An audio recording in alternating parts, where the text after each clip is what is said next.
കേരള ബ്ലാസ്റ്റേഴ്സിന്റെ ആരാധകർക്കിടയിൽ വെറുക്കപ്പെട്ടവനെന്നുള്ള പരിവേഷം ഉണ്ടായിരുന്നു ജംഷഡ്പൂർ എഫ് സിയുടെ താരമായ പീറ്റർ ഹാഡ്ലിക്ക്. അന്ന് വെറുക്കപ്പെട്ടവനെ ഇന്ന് നമ്മൾ നാഥനായി കാണേണ്ട ഒരു അവസ്ഥയിലേക്ക് കാര്യങ്ങൾ കൊണ്ടുവരുന്നുണ്ട്. പീറ്റർ ഹെഡ്ലിയും കേരള ബ്ലാസ്റ്റേഴ്സിന്റെ ആരാധകരും തമ്മിൽ സോഷ്യൽ മീഡിയയിൽ തുറന്ന യുദ്ധം തന്നെ നടന്നിട്ടുണ്ടായിരുന്നു ഒരു കാലത്ത്.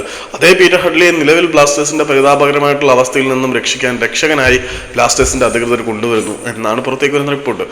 കളിക്കാൻ വേണ്ടിയിട്ടുള്ള കോച്ചിങ് സ്റ്റാഫിലേക്കാണ് അദ്ദേഹം വരുന്നത്. ബ്ലാസ്റ്റേഴ്സ് വിട്ട ശേഷം അദ്ദേഹം ഇന്റർ കാശിയിലേക്കൊക്കെ പോയി വളരെ മികച്ച ബ്ലാസ്റ്റേഴ്സ് വിട്ടെന്ന്. ജംഷഡ്പൂരിൽ കളിക്കുന്ന സമയത്തായിരുന്നു അദ്ദേഹം ബ്ലാസ്റ്റേഴ്സിനെതിരെയുള്ള ആരോപണങ്ങളുമായിട്ട് വന്നത്. പിന്നീട് അദ്ദേഹം ഇന്റർ കാശിയിലേക്ക് പോയപ്പോഴും ബ്ലാസ്റ്റേഴ്സ് ആരാധകരും പീറ്റർ ഹെഡ്ലിയും തമ്മിലുള്ള യുദ്ധം ഇങ്ങനെ നിതാന്തമായിട്ട് തുടരുന്ന കാഴ്ച നമ്മൾ കണ്ടു. ഏതായാലും ബ്ലാസ്റ്റേഴ്സിന്റെ പുതിയ പരിശീലകനായിട്ട് ചുമതലയേറ്റ ആഷ്ലി വെസ്റ്റ്വുഡിന്റെ സഹായിയായിട്ട് അസിസ്റ്റന്റ് കോച്ചായിട്ട് അദ്ദേഹം കേരള ബ്ലാസ്റ്റേഴ്സിലേക്ക് വരുന്നുണ്ട് എന്നാണ് അറിയുന്നത്. അപ്പം ആഷ്ലി വെസ്റ്റ്വുഡിന്റെ അസിസ്റ്റന്റ് ആയിട്ട് കേരള ബ്ലാസ്റ്റേഴ്സിന്റെ ആരാധകരുടെ നിതാന്ത ശത്രുവായിട്ട് എപ്പോഴും വിശേഷിപ്പിക്കപ്പെടുന്ന പീറ്റർ ഹെഡ്ലി ബ്ലാസ്റ്റേഴ്സിലേക്ക് വരികയാണ്. ശത്രുവായി കണ്ടവനെ നമ്മൾ നാഥനായി കാണേണ്ട ഒരു അവസ്ഥയിലേക്ക് കാര്യങ്ങൾ വന്നിട്ടുണ്ട്. ഹെഡ്ലി വന്ന ശേഷം ആരാധകർ ഇനിയും ഹേർട്ട് ആവുമോ എന്ന് കാത്തിരുന്ന് കാണാം.